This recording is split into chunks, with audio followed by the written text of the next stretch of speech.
Front office timelines are compressing. The traditional cycle of drafting and developing is being bypassed by a much faster, more aggressive approach. The Los Angeles Rams exemplified this shift by trading a 2027 first, a 2028 second, a 2029 third, and Jared Verse to Cleveland for reigning Defensive Player of the Year Myles Garrett. The math behind the move is clear. Matthew Stafford is playing at an elite level, but the organization knows they have a 2-year operational window to win with him under center. Los Angeles is deliberately sacrificing their draft capital through the end of the decade for a singular, immediate shot at a Super Bowl right now. This sense of urgency is moving east. The New England Patriots are refusing to let a rookie quarterback learn through trial and error. To force start their new era, they sent a 2028 first-round pick and a fifth to Philadelphia to acquire heavyweight wide receiver A.J. Brown. Importing a physical target who guarantees immediate production is a specific attempt to shorten rookie Drake May's learning curve and bypass years of organic growth. Even the New York Giants are reaching for an instant spark, signing an aging Odell Beckham Jr. to prop up a young offense. Whether it's a calculated trade or a veteran signing, front offices are signaling they can no longer afford to wait. Contention is something to be bought, not just built. This win-now ideology is about to be tested on the basketball court. Tonight's NBA Finals Game 1 is a direct clash between a perfect team-building system and a generational individual talent. The New York Knicks enter the series on an 11-game winning streak, crushing their playoff opponents by some of the largest margins in the history of the league. This diagram breaks down the mechanics of New York's success. It shows an egalitarian passing network that refuses to rely on one star player.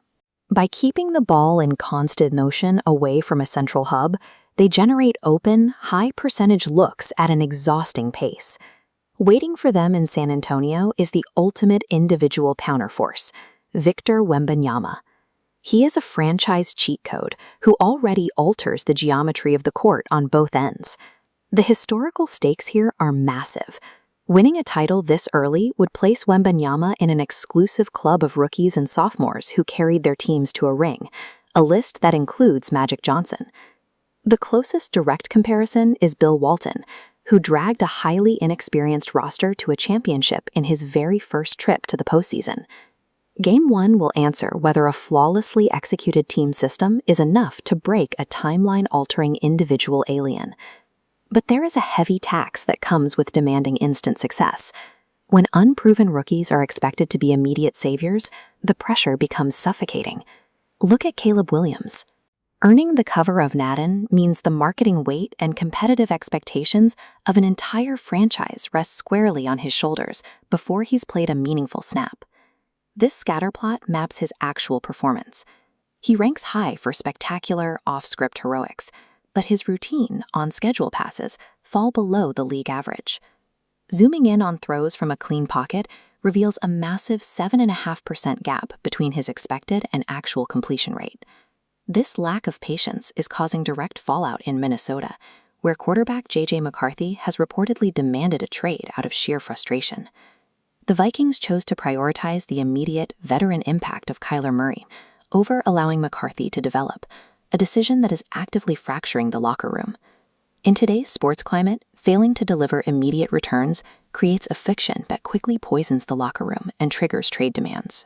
Modern front offices are essentially operating like a fan putting together a wild sports futures parlay. It's the equivalent of taking a 20,000-to-1 bet that requires the Knicks to win tonight and the Rams to win the Super Bowl next February. To increase the payout, you stretch that wager across the Atlantic, betting that Harry Kane and England will secure the World Cup on American soil. You stack extreme variables together, entirely focused on walking away with the ultimate prize right now. Every franchise we've covered today is holding their own high-stakes ticket, betting their entire institutional future on the desperate hope of immediate gratification.